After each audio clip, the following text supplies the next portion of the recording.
நம்ம சேனல்ல தொடர்ந்து டிவிகே, எம்எல்ஏ, எம்பி அவர்கள பத்தின பயோகிராஃபிலாம் பார்த்துட்டு வரோம். அந்த வரிசையில இன்னைக்கு காரைக்குடி தங்கமான டாக்டர் டி.கே. பிரபு அவர்கள பத்தி தான் பார்க்க போறோம். இவர பத்தி பார்க்கறதுக்கு முன்னாடி இதுவரைக்கும் யாரெல்லாம் நம்ம சின்ன சமூகம் சேனல சப்ஸ்கிரைப் பண்ணலையோ அவங்க எல்லாரும் மறக்காம சப்ஸ்கிரைப் பண்ணிட்டு கூடவே பக்கத்துல இருக்க பெல் ஐக்கனையும் மறக்காம பிரஸ் பண்ணிடுங்க. காரைக்குடி தங்கமா எல்லார் மனசுலயும் நீங்காத இடம் பிடிச்சிருக்கு.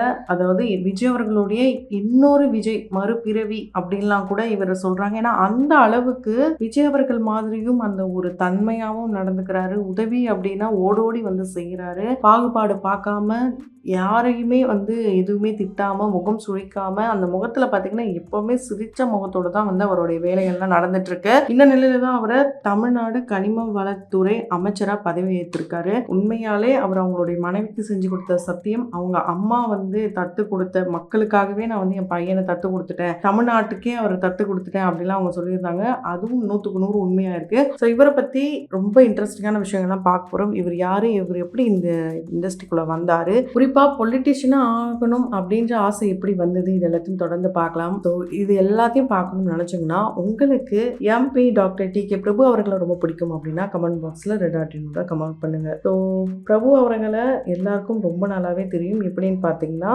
இப்போ அமைச்சர் ஆயிட்டாரு. அதுக்கு முன்னாடி இவர் பிரச்சாரம் பண்ணும் போதெல்லாம் அவருக்கு வந்து எப்படி விஜய் அவர்கள் வரும்போது ஒரு கூட்டம் வந்ததோ அந்த மாதிரி காரைக்குடியில இவருக்கு பயங்கரமான கூட்டம். ஸோ உதவிக்கு மறுபெயர் அப்படின்னாலே டி.கே. பிரபு அவர்கள் தான். இதெல்லாம் சாத்தியம் ஆகுமா அப்படின்னு நினைச்சு கூட பார்க்க முடியாத அளவுக்கு காரைக்குடியில 5 அடுக்கு மாடியில டென்டல் ஹாஸ்பிட்டல், அதாவது ஒரு கிளினிக்கை வச்சு ரன் பண்றாரு. அதுல கிட்டத்தட்ட 55 ஸ்டாஃப், 15 டாக்டர்ஸ் இருக்காங்க. எல்லாத்தையுமே நம்ம சாதிக்க முடியும், பெரிய பெரிய சிட்டில மட்டும்தான் செய்ய முடியும் அப்படின்னு நினைக்கிறவங்களுக்கு இவர் ஒரு எக்ஸாம்பிள். எப்பவுமே சிரித்த முகம் அப்படின்னு சொல்ல புன்னகை மனிதர் அப்படின்னு தான் சொல்ல முடியும். பிரபு டென்டல் அப்படின்ற கிளினிக்கை தான் வச்சு ரன் பண்ணிட்டு இருக்காரு. ஸோ இவங்களுடைய அப்பா தாத்தா கிட்டத்தட்ட காலங்காலமா இவங்க காங்கிரஸ் வழியிலே தான் வளர்ந்துருக்காங்க. ஸோ அரசியல் பின்புலம் இருக்கிற ஒரு குடும்பம் தான். இருந்தாலுமே குடும்பம் மொத்தமே டாக்டர் குடும்பம் அப்படின்றதுனால இவரும் டாக்டர் துறையிலே வந்துட்டாரு. இவங்க அப்பாவுக்கு வந்து இவர் எப்படியாவது ஒரு எம்பிபிஎஸ் ஆக்கிடணும் அப்படின்ற ஒரு ஆசை இருந்திருக்கு. ஆனா இவரால் அந்த சூழல்ல எம்பிபிஎஸ்க்கு சேர முடியாம இருந்திருக்கு. அப்புறம் இந்த பிடிஎஸ் படிக்கும் போது எப்படி அப்பாவுக்கு பெருமை சேர்க்கலாம், அப்பா நினைச்ச மாதிரி நம்ம பெரிய ஆளா வரணும் அப்படிலாம் ஆசைப்பட்டு தான் இவர் ஒவ்வொரு விஷயமா பண்ணிட்டு இருந்தாராம். இப்போ இவர் ஓடி ஓடி உதவி செய்யறாரு. இது வந்து நிறைய பேர்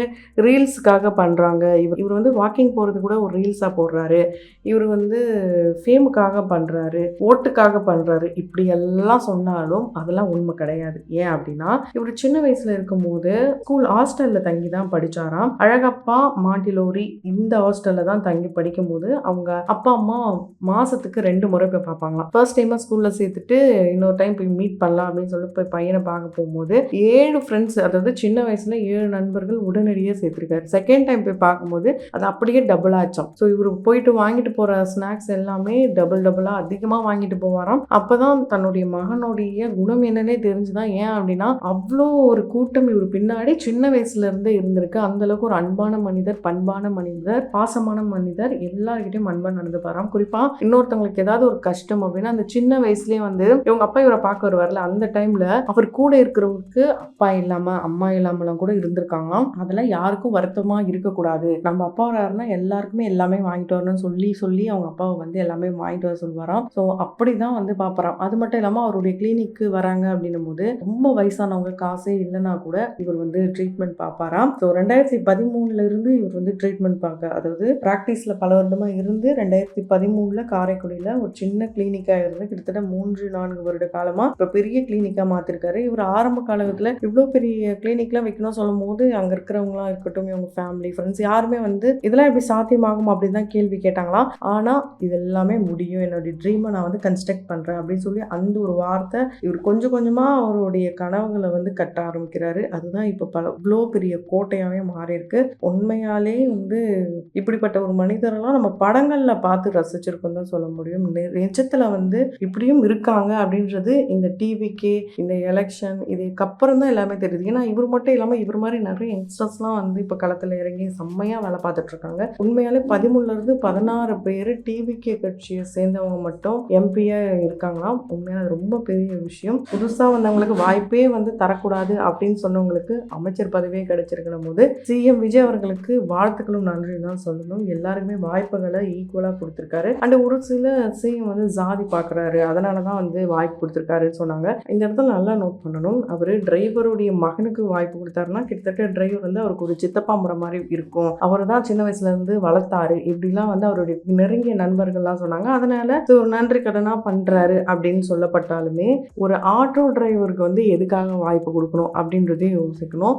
எல்லா நிலையிலும் இருக்கிறவங்க, பணம் இருக்கிறவங்க, பணம் இல்லாதவங்க எல்லாருக்குமே சரிசம வாய்ப்புகளை கொடுத்திருந்தாரு. அந்த மாதிரி தான் இவருக்கும். இவர் எப்படி வந்தாருன்னா, இவர் தீவிரமான விஜய் அவர்களுடைய ரசிகரா இருந்திருக்காரு. ரசிகர் மன்றம், அப்புறம் மக்கள் இயக்கம், அதுக்கப்புறம் இப்போ இவங்களுடைய கட்சியில ஜாயின் பண்ணி அது மூலியமா செய்யறது. இவர் கட்சியில சேர்றதுக்கு முன்னாடியில இருந்தே விஜய் அவர்களுடைய கொள்கைகளை ஃபாலோ பண்ணி பல பேருக்கு உதவிகளை செஞ்சிருக்காரு. அது சாப்பாடு உதவியா இருக்கலாம், ஸ்கூல் பசங்களுக்கா இருக்கலாம், அந்த சாலை அமைக்கிறதுக்கு வழிவகை செய்யலாம். இது போல அவர்கிட்ட இருக்கிறது அண்ட் ஹேண்டிகேப்பா இருக்கிறவங்களுக்கு அவங்களுக்கு என்னெல்லாம் தேவை, இது போல ஒவ்வொருத்தருக்குமே பாது பண்ணியிருக்காரு. அங்க இவருக்கு ஒரு நல்ல பேரு இருந்திருக்கு. நம்ம சொன்ன மாதிரி இவருடைய கிளினிக் வரவங்களுக்கு காசே இல்லாம தான் ட்ரீட்மெண்ட். கிட்டத்தட்ட 8 வருட காலமா வெறும் 50 ரூபாய் தான் இவருடைய கன்சல்டன்ட் ஃபீஸா இருந்திருக்கு. ஒன் டைம் ரெஜிஸ்டர் பண்ணிட்டாங்க அப்படின்னா 1 இயர் வரைக்கும் ஃப்ரீயாவே பார்த்துட்டு போகலாமா. அதே மாதிரி இப்போ சேஞ்ச் இல்லைன்னு சொன்னதுக்கு அப்புறம் 4 வருட காலமா தான் 100 ரூபாவா மாத்திருக்காராம். இவருக்கு ரியாலிட்டி என்னன்னு தெரியும். அந்த அதுல வாழ்ற மக்களை தான் இவர் இன்ஸ்பிரேஷனா எடுத்து அது மூலயமா நம்மளுடைய ட்ரீம் அச்சீவ் பண்ணணுன்ற ஒரு எண்ணம். கிட்டத்தட்ட 15 வருஷத்துக்கு முன்னாடி மதுரை மீனாட்சி அம்மன் இன்ஸ்டியூட் ஆஃப் டெக்னாலஜில ஒரு சில விஷயங்களை அவர் நோட் பண்ணியிருக்காரு. அதை நம்மளுடைய கிளினிக்லயும் வைக்கணும் அப்படின்ற எண்ணம் இவருக்கு அப்பவே வந்திருக்காம். இவரு மக்கள் மருத்துவர் அப்படின்னு பெயரும் வாங்கியிருக்காரு. அவருடைய மனைவிக்கு கொடுத்த சத்தியமா இருக்கட்டும், அவங்களுடைய அம்மா சொல்லியிருக்காங்க, என்னுடைய பையனை நான் தமிழ்நாட்டுக்கே தத்து கொடுத்துட்டேன், மக்களுக்காக தான் என்னுடைய பையன், அவர் தான் மூத்த மகன், அந்த மாதிரி எல்லாருக்குமே ஒரு மூத்த மகனா இருந்து எல்லாமே செய்யணும் அப்படின்னு சொல்லியிருந்தாங்க. சின்ன வயசுல என்னதான் அவர் நல்ல பையனா இருந்தாலும் சில சின்ன சின்ன விஷயங்களுக்கு அவங்க அப்பா திட்டும் போது அவங்க அம்மா சொல்லுவாங்களாம், பாருங்க என் பையன் இவ்வளவு பெரிய ஆளா வரப்போறான் பாருங்களேன் அப்படின்லாம் சொல்லுவாங்களாம். இப்போ அது நிஜத்துல நடந்திருக்கு. ரொம்ப சந்தோஷமா இருக்குன்ட்டு அப்பா அம்மா கண்ணீர் மல்க பேட்டி கொடுத்துருந்தாங்க. அது மட்டும் இல்லாமல் கோடிக்கணக்கில் இவருக்கு சம்பளம் இருக்குது. அப்படி இருக்கும்போது அதை விட்டுட்டு எதுக்கு வரணும் அப்படின்ற கேள்விகள்லாம் கூட இருந்தது. இதை நீங்கள் யார் கூட ஒப்பிட்டு பார்க்கலாம்னா, கோடிக்கணக்கில் சம்பளம் வாங்கின விஜய் அவர்கள் மக்களுக்காக பணி செய்யணும்னு நினச்சி தான் அது எல்லாத்தையும் தூக்கி போட்டு இப்போ நல்ல ஆட்சி கொடுக்கணும், எல்லாத்தையுமே தரத்தை மாற்றணும்னு வந்திருக்காரு. இந்த மாதிரி இவர் என்னெல்லாம் செய்ய மாட்டேன் அப்படின்னு வாக்குறுதி கொடுத்துருக்காரு அப்படின்னா, எல்லாரும் என்ன செய்வேன்னு சொல்லுவாங்க. ஆனால் இவர் என்ன செய்ய மாட்டாருன்னா, லஞ்சம் வாங்க மாட்டேன், ஊழல் பண்ண மாட்டேன், இந்த கான்ட்ராக்ட்லாம் இருக்காங்களே அவங்க கிட்ட இருந்து நான் எந்த ஒரு கமிஷனும் வாங்காம தான் அந்த